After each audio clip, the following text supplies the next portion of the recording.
Hey, what's going on with it once again? Bros, one bronies and this is the only, of course, Mr. Nintendo Sony Free 2011, aka Criticism Guide 2009. And of course, Nintendo Anime Manga Guide 360, excuse me. Back with another video. This is another top 10 plus 5 honorable mentions I'm going to have at the end of this video. Try to cut this shit in half. I don't have any updates right now, so without further ado, let's begin. I've been wanting to do this for the past month, maybe month and a half, since like late March, early April. I came up with this idea, even though it's been around for years already. Not for me and my channel, for other people when they did it. Some of the oldest ones are probably like 5, 6 years old already. But without further ado, let's jump into it. So pretty much just know that it's pretty much by this point I've said in countless amount of videos that I've done throughout the 3.5, almost 4 years I've been on YouTube here. I've been on YouTube 6, 7 years as far as making videos. Before that, the first 3, 4 years like on YouTube, like I was like around 15, 16 when it first came out. I didn't do videos at all. I was way too shy. I was way too like antisocial and shit like that. I was kind of a pussy in a way. And I'm not gonna lie. That's how it was for me at that time. And I'm almost at 380 subs now. It's crazy. Almost 20, 24 more, and then I'll probably have about 400, which I wanted. And then hopefully 500 at the end of this year I can get, maybe more. So by the time it's 3, 4 more years from now, I'm on 27, 28-ish, maybe 29. That's probably when I finally have fucking 1,000 subscribers. And I'm not going to say my work is done till then. I'll still keep doing videos even after that, if I'm lucky. So, without further ado, in that little aspect, many like future updates, let's begin. Even though I did say I wasn't going to do any. That's the only things I could think of off the top of my head. So coming in number 10, hopefully you can see him pretty well. This is, of course, hopefully you can see him as the best I can put it. I'm going to put my shades down a little bit, so that way you can see just a little bit better. Oh yeah, that's a lot better. I'm just going to close them all the way because the fucking sun's so goddamn fucking hot right now. Coming in number 10, one of the most outrageous and craziest Pokemon, which I actually named the title of this list, Top 10 Craziest, Outrageous, Craziest Pokemon Sprites of Red, Blue, and Yellow. I mean, mostly Red and Blue. Yellow, in a way, I guess, sort of didn't count. Number 10 is Pinsir. And the reason why I put Pinsir on here, I don't have them in no particular order or anything. The only way I have them in particular order is because the first 5 are actually like the most decent looking Pokemon as sprites. And then the other 5 is when they get a lot more crazier and don't make sense at all. Like literally, with the fucking life for the life of me, I wouldn't be able to figure out how these Pokemon even exist in the first place. Not in real life, of course. We're just talking about the game sprites. I don't know how the heck the interior designers and people that made the Pokemon must have been desperate as hell to rush this shit out really quick. And I'm not sure if Satoshi Tajiri's and Mr. Masuda had no idea how much of a success this game would be in the future.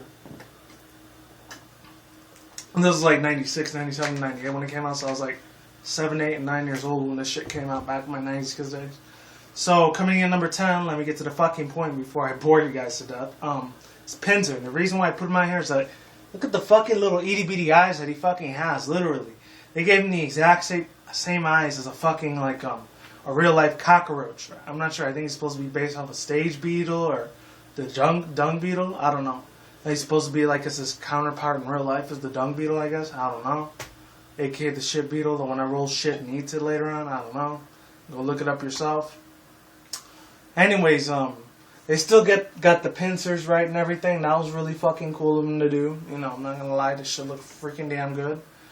And pretty much the only 2 things I would have to say as far as flaws go, the pros and cons. The cons, that's what I'm gonna do. Pros and cons as well, besides the appearance. Pros and cons, obviously the pros, I'm not sure if they outweigh the cons or they're just both tied, or the cons weigh the pros, whatever you want to put it, to your liking. The thing with Pinsir is, I mean, he was a cool Pokemon. I think Scyther, even though Scyther was a little bit more, what's the word I'm looking for, overrated than Pinsir was, I still like Scyther, unfortunately, a lot more than Pinsir, because usually I like the underdog Pokemon a lot more, the one that are, like, not as big and not as popular as the main ones out there. For example, nowadays you got fucking the Mega Charizard now. He's even more overrated than he was the first time. Sorry for all the Charizard fans out there, that's just my personal opinion. And you got Greninja, in a way, he's kind of like the new Charizard of this fucking generation, except everyone's fucking, oh my god, kissing that thing's ass like nothing. Especially after it got announced about a month ago that it would be an official playable character on Super Smash Bros., the new Brawl, whatever, for 2014. People went apeshit, in a good way. A few people like me, unfortunately, we didn't agree with it. We disagreed. But most people, they love the shit out of it. I'm just glad they didn't choose Delphox, because when I saw, like, last year, when I saw, what's it called? When I saw Finnegan's Final Form, when the whole thing was still becoming brand new last year, and we saw Braixen or Brygson. If it would have stood Brygson again, that would have been cooler. But when it changed to Delphox, I was not feeling it at all. I felt it was kind of a little bit of a rip-off in a way of some other Pokemon, which I'm not going to really get into. Not really a Pokemon, it was a different kind of, like, a breed of Japanese anime shit, which was Digimon, which I'm not going to say which Digimon it was. You can do the research yourself, as far as hentai and shit goes. But yeah, other than that, that's pretty much number 10, the pros and cons. Well, actually, no, I didn't get to the cons. The only thing that kind of makes it look bad is his mouth is a lot tinier, because in future generations later on, they made his eyes bigger, they made its mouth a lot bigger, and what else did it make it different? His arms don't look as stubbier, they look a lot longer in other generations later on.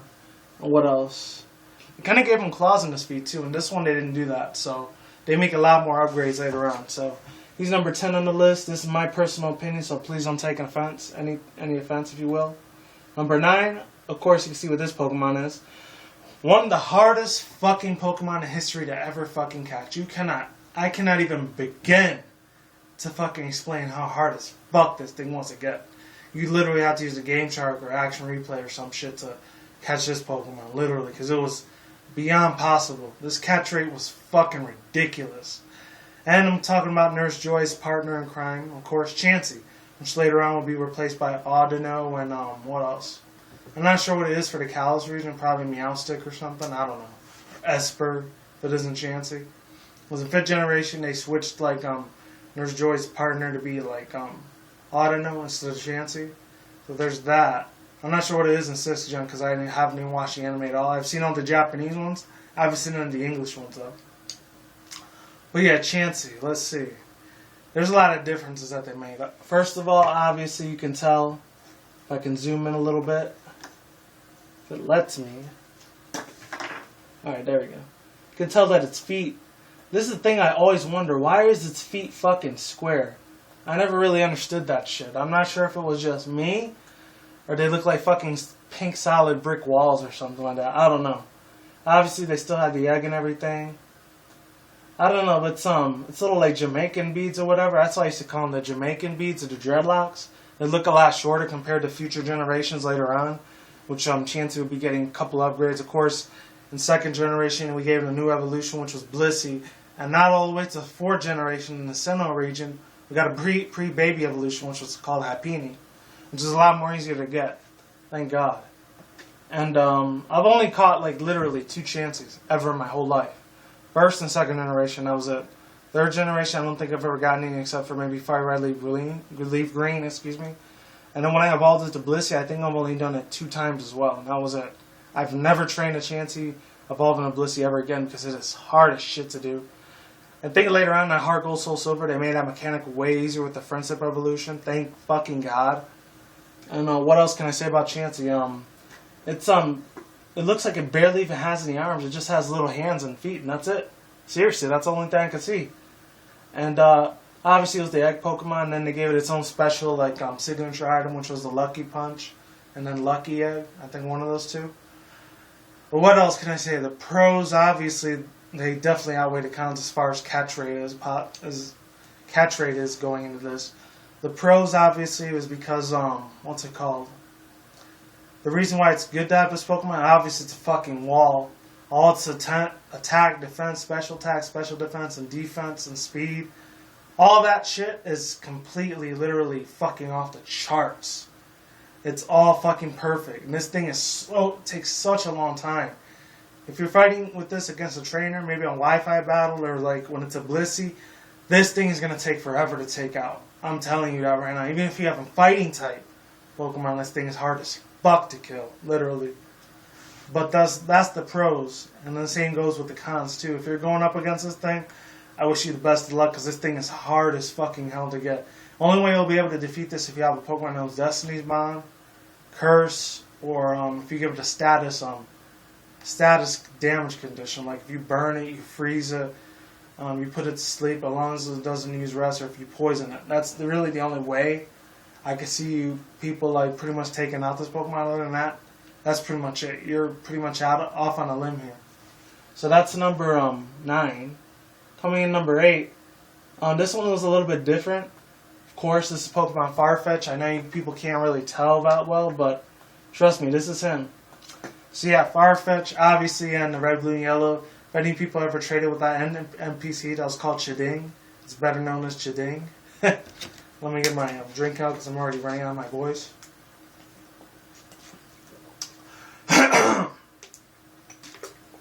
Alright, that's a little bit better. So yeah, Farfetch, what can I say about him? Oh man. This thing, unfortunately, let's just get with my personal opinion. The reason why I chose him on number 8 on the list, he didn't look too bad compared to the other ones. Let's see. History about this Pokemon, obviously, sadly, from 1996, from when the games came out, all the way up to now, in the present of 2014, we have still yet to see him get an evolution. They didn't even give him a Mega Evolution. That's really fucking sad, seriously. That pissed me off so much last year, people have no idea how much it fucking aggravated me to know. He still didn't get no evolution. Still left in the fucking dust on Game Freak. I don't know what it is it's going to take to make Game Freak if they put the Pokemon Z out or if they make X and Y Part 2 like they were with Black and White. Unless they do something else completely spontaneously different than the other generations when they bring their third game into the mix. I'm not sure what it is. But until then, we have no idea. Unless any people out there work with the official Nintendo, then you probably know. Sorry about that, people. But yeah, anyways, Farfetch, what can I say? You know, obviously its attack is extremely fucking terrible. Sadly, there's a lot more cons with this Pokemon than there is with pros. The cons with this fucking thing is that the attack, pretty much everything except maybe for its speed, is probably the only thing that's actually good about this Pokemon. Everything else, the attack, special defense, it's fucking terrible. It's really, really bad. This Pokemon is literally beyond broken. He's unfucking repairable unless they give him a Mega Evolution in the next generation, which is 7th. It's going to be a while from now, probably 2-3 more years, maybe 7 at the most. Or if, like, what's it called? They give him a regular Mega Evolution. I don't know. Who the fuck knows, really? That's pretty much sadly more the cons that sadly outweigh this Pokemon than the pros do. The reason why it's memorable, it doesn't even look like a fucking, this Pokemon doesn't even look like a flying type at all. It looks like a fucking turkey more than it does a duck. In my personal opinion, it looks more like a turkey with like a stick shoved up his ass. That's what it looks like. So yeah, that's, let's see, that's number 10, right? Or no, number 7. I can get this to work. Actually, yeah. So, 1, 2, 3. Number 7. This is number 7 right here. Number 7 is Fearow, and the backstory of this Pokemon, obviously, we was seen in one of the very first anime episodes, which was obviously God of Catch 'em All. I think that's what it was called. I completely forgot. I think it was Pikachu, I Choose You. That's what it was called. I remember that first fucking episode I saw. It wasn't the first one that I saw. It was the very first episode of the whole series in a franchise. So pretty much, I got a fucking migraine over here. I don't know why. But, pretty much, sorry I'm all fidgety. I just drank like 2 different Rockstars, so I'm a little hyper right now. You know, I'm starting to crash down a little bit. But yeah, let's see. Let's talk about him. So, Fearow, that little backstory, besides him being in the first episode, I'm not sure what it was, but if any people have ever played this one, I actually did a top 10 of the hardest challenging games of all time. And I showed this on my Criticism Guide channel, so I'm going to show it over here instead, too. If any played Super Mario 2 or 3, and if any people have ever played that last fucking level, the one that has those birds in it, the one where you have to go over that pillar area, for my old school gamers out there, or even my new school generation, the younger kids are probably young enough to be my niece or nephew or whatever. If any people, or if you played on the virtual Wii U or something like that, at the Wii U shop, and if you've like downloaded this game or something like that, let me get to my fucking point before I keep saying Pretty much if you played that thing and you had to go beyond the pillar and you had to use one of the birds to get over across that pillar so you could get to the next destination. If any people have seen that bird monster thing for Super Mario Brothers 2 or 3, that thing looks a lot like Fearow, doesn't it? It looks exactly like fucking Fearow, I'm telling you. Has the same fucking mane or whatever, the same hairstyle, the same beak, the same color, the same wingspan, and like the same fucking eyes. And it has the signature fucking beak. I got a feeling that's some Super Mario Brothers 2 or 3. That's got to be the same fucking Pokemon we saw in there. I'm just saying, I'm just putting it out there. It could be a conspiracy theory, who the fuck knows. That thing looks so much like fucking Fearow, it's not even funny. Literally. It looks, solely in my opinion, that Pokemon looks like fucking Fearow. That bird has the exact same features as he does. Any people don't know what I'm talking about, play it. Pretty much, most people probably don't even have this anymore, especially my younger viewers. You have no idea what this thing probably is. It's called a cartridge. It's not like the younger ones where you get, let's see if I can find it. Hold on a second. I'm going to have to open this. Hold on, people. Let's just say it's the size of this right here. Hopefully my fucking camera doesn't fall. It's the size of this Pokemon penny. That's what the cartridges are these days. But yeah, other than that, sorry for that noise too. That's enough of the backstory of Fearow. It was a really nice looking hollow Pokemon in the Gym Challenge and Base Up 1 and 2. But yeah, other than that, another reason I really love Fearow the most is that obviously because this thing looks like a boss. It was used as Lieutenant Surge's Pokemon in the anime, which is fucking crazy. What else did I like about it? It looked like a very overrated Pokemon, but it was really cool. And then later on, in the 5th generation and the 2nd generation, it got Drill Peck. And the 5th generation, it got to shine again by using a ground-type move called Drill Run, which is only exclusive to Excadrill until we found out Fearow can use it too later on. So over the years, they definitely did a lot of changes to Fearow.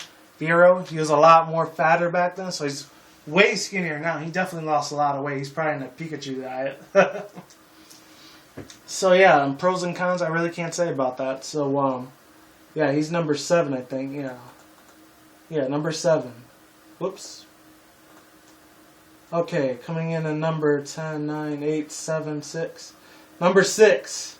Some of you people might know this Pokemon, some of you don't.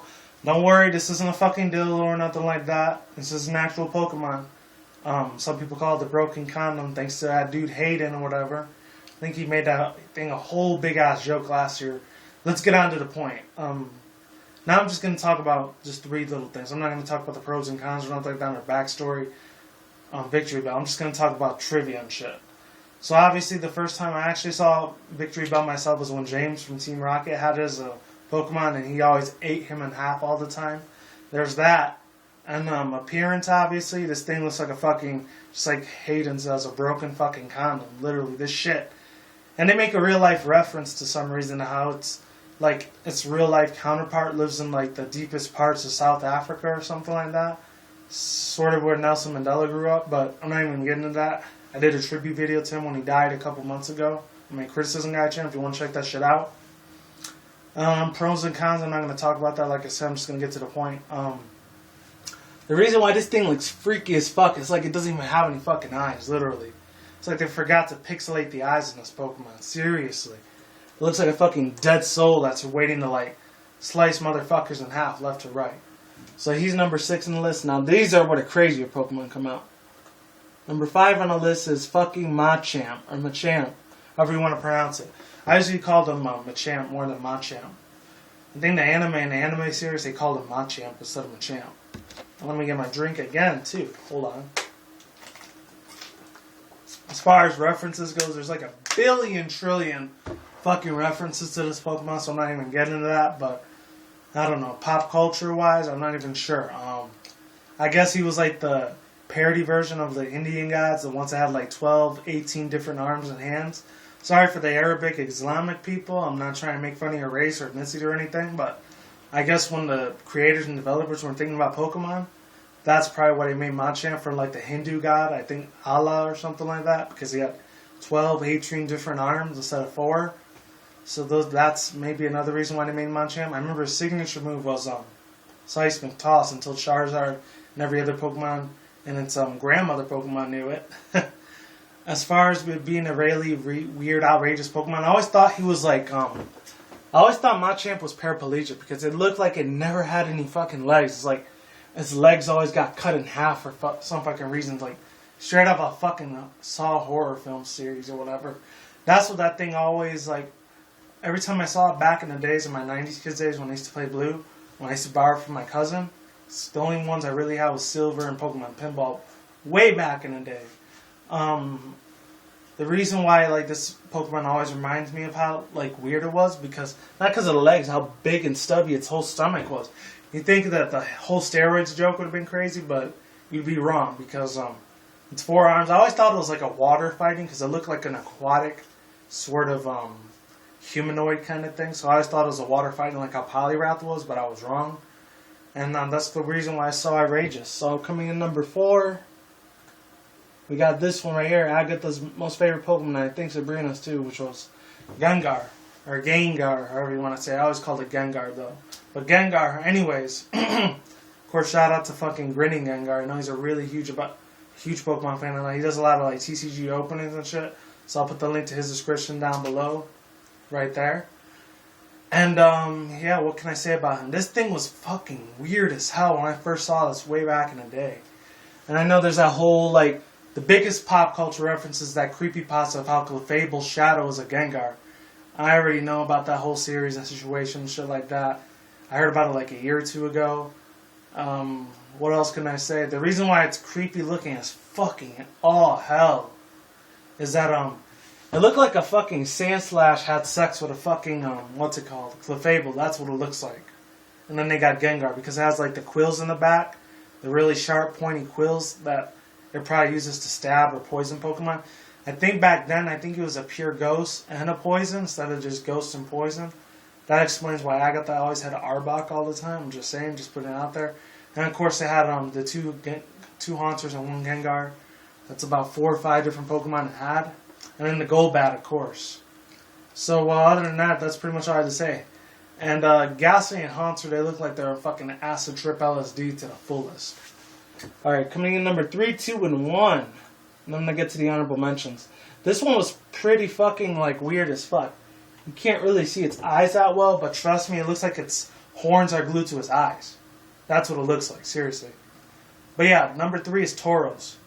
And a little bit of a pop culture reference, I'm going to give it to anyways. I'm just going to keep it short, simple, sweet, to the point. Is that, unfortunately, as us as 90s kids, especially here in the U.S., we didn't get to see, like, the reason why Ash, way back in the day in the anime series, why he had so many fucking Tauros, because they ended up banning that Safari Zone thing.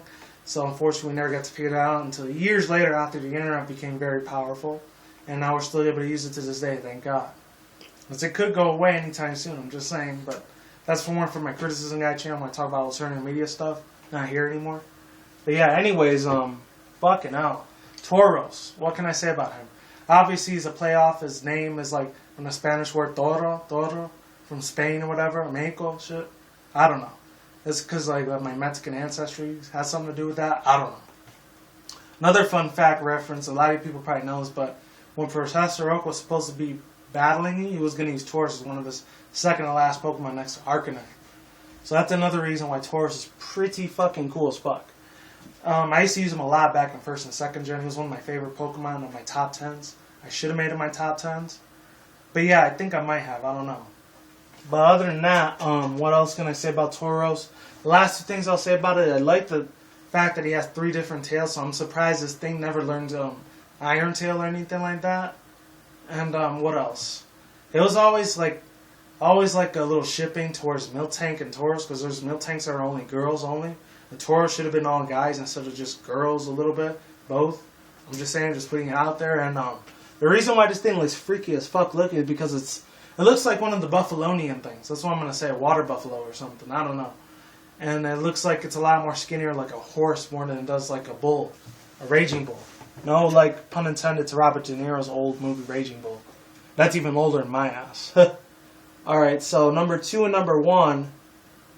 I'm surprised I didn't put this at number 2, but a lot of you people should know what this is, especially if you were 90s kids growing up. Golbat. And the reason why Golbat is on this list, obviously, besides the Gene Simmons kiss-looking fucking tongue that's on there, it creeped me, and it probably creeped a lot of you 90s kids out there a lot when you first saw this Pokemon. It was Zubat's first evolution. Thank God they got rid of that tongue, because it was fucking ugly as hell. I'm not gonna lie. There's a lot of shit that scared me back in my 90s kids days, but that took the fucking cake, literally. And it ate it, too. But yeah, pop culture references, I don't know. I think it was shown on Robot Chicken a couple times from Seth MacFarlane's show. Or no, Seth Green show. What else? There's a couple other things, references to it. What's it called? I remember Brock, he had a Zubat involved in the Golbat, and then finally in the Crobat when the Johto second generation was introduced. I remember that. He got a way better evolution. I know there's some people out there that really don't like Crobat, but I'm one of the majority that love the shit out of that fucking Pokemon. And when I saw Gligar, I thought it was going to be another evolution of Golbat, but no, it wasn't. But yeah, other than that, what can I say?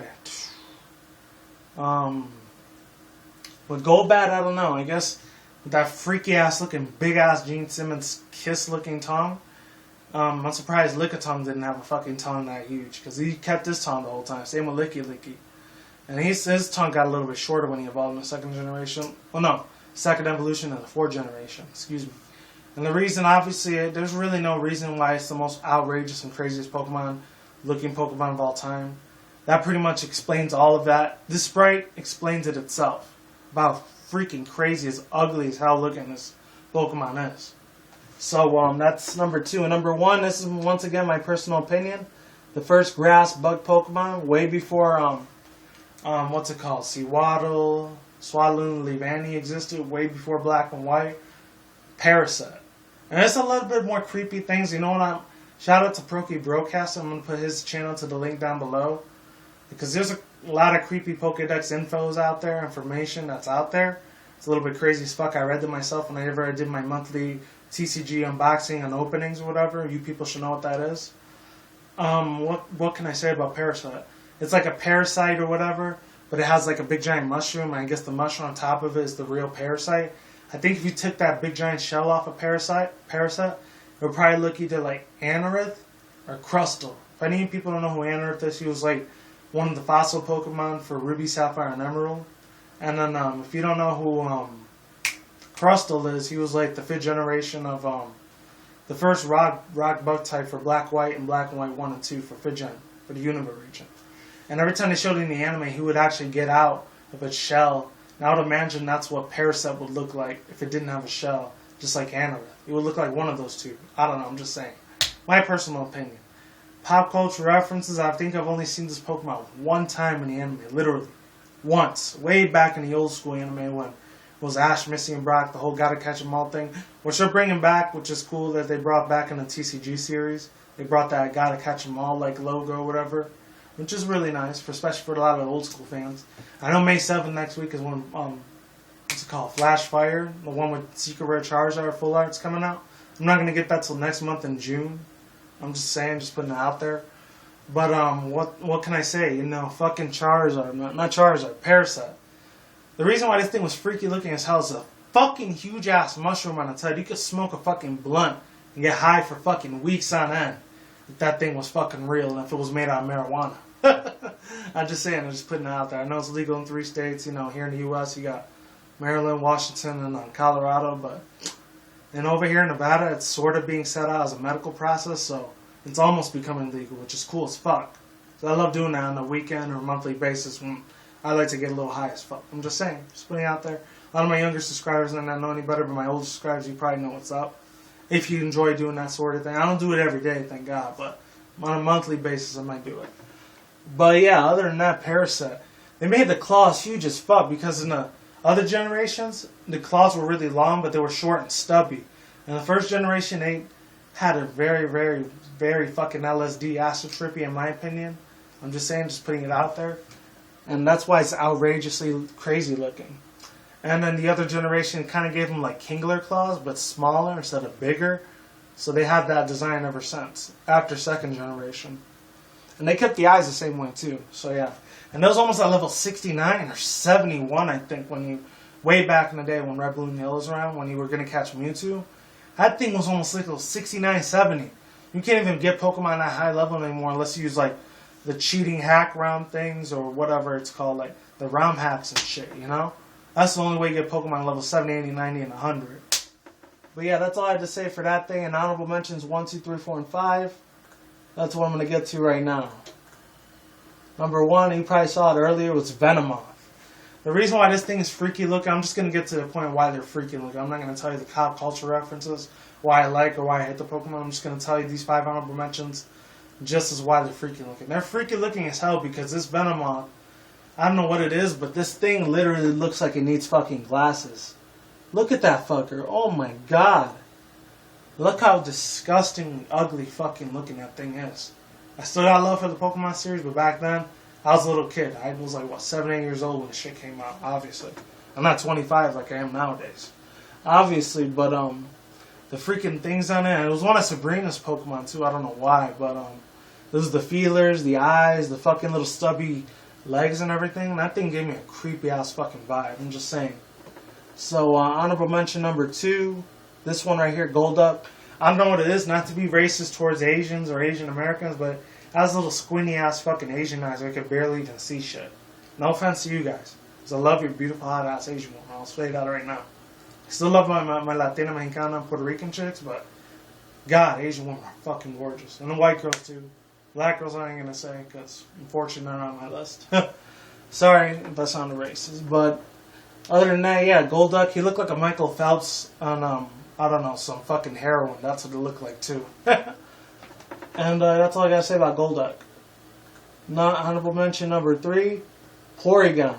This thing right here looked creepy as fuck. I'm not gonna get into all the pop culture references, why his episode was banned, why those thousands of Japanese kids that got seizures towards it to that episode, but I will say this thing looks like Woody Woodpecker if he was smoking like heroin and was getting crack cocaine and he mixed that shit up together. And if you went on a crazy ass LSD acid trip, that's what he probably looked like, a Porygon. And him saying, ha ha ha ha ha, like that. If any people remember that shit. So honorable mention 4 and 5 is going to be a tie between those two. These two right here, which is Moltres, as you can see, and Articuno. Let's get into Articuno first. The reason why this thing is so fucking trippy looking, fucking acid trippy as fuck, is because it looks nothing like that once we got into the second generations and up. Because the way its eyes look is freaking huge as hell. What else? The tail looks like a tentacle or whatever. That's what it looks like. And the big giant wings looks like something off of like later on, which they would use as the puzzles for like the Ruins of Alpha. If any people remember that from The Unknown and everything. It looks like that Ho-Oh that looks like very skinny and very anorexic. That's what it looks like when I saw this Pokemon. Because I actually played Gold, Silver, and Crystal first before I played Blue. That's just me. And the last one, number 5, which is really a tie between Articuno and Moltres, is Moltres. I don't know what it was. I'm trying to bring that to my Puerto Rican roots because there's unfortunately, this very illegal here in the United States, but I remember my grandparents, my great-grandparents did it. This is back when I was living in New York. I'm not going to give you too much information because it's very personal, but I will say they had a lot of cockfights. And I'm not talking about the man's dick or nothing like that. Rooster fights. And the first instinct that I saw when I saw this Pokemon, I thought about rooster fights in Puerto Rico. That's all I'm saying. That's what the fuck it reminded me of when I saw Moltres. It looked like a big giant ass rooster that was on fire to me. Pretty much plain and simple. And that was the most outrageous thing I've seen. And later on I thought it was going to be a Phoenix Pokemon that rises from the ashes, but then when we got Ho-Oh later on in Gold, Silver, and Crystal, then we found out that was a fire flying type like this one was too. So, and it was the makers of Entei, Raikou, Suicune too as well. Well, Lugia was the makers of Articuno, Zapdos, and Moltres. The reason Zapdos is not here because he looked a lot more decent compared to these two. These two looked fucking stoned out of their fucking mind, seriously. And with that said, hopefully this is under 40 minutes. That's the top 10 Pokemon that were like the most outrageous, craziest looking Pokemon sprites of Red, Blue, and Yellow. So hopefully you enjoyed the segment. Hopefully you enjoyed the honorable mentions as well. But like I always say, peace out once again, bros, women, brothers, and pegasisters. So I will see you when I see you. You guys have a good day, have a good night, wherever you're at around the world, and drink smoke weed at the same time. Don't do anything reckless. See you soon. See you around. Peace out, lates, goodbye, and I'll talk to you guys soon, alright? Deuces, I'm out. And you guys take care, alright? Stay safe, and I'll see you soon, okay? Take care and goodbye.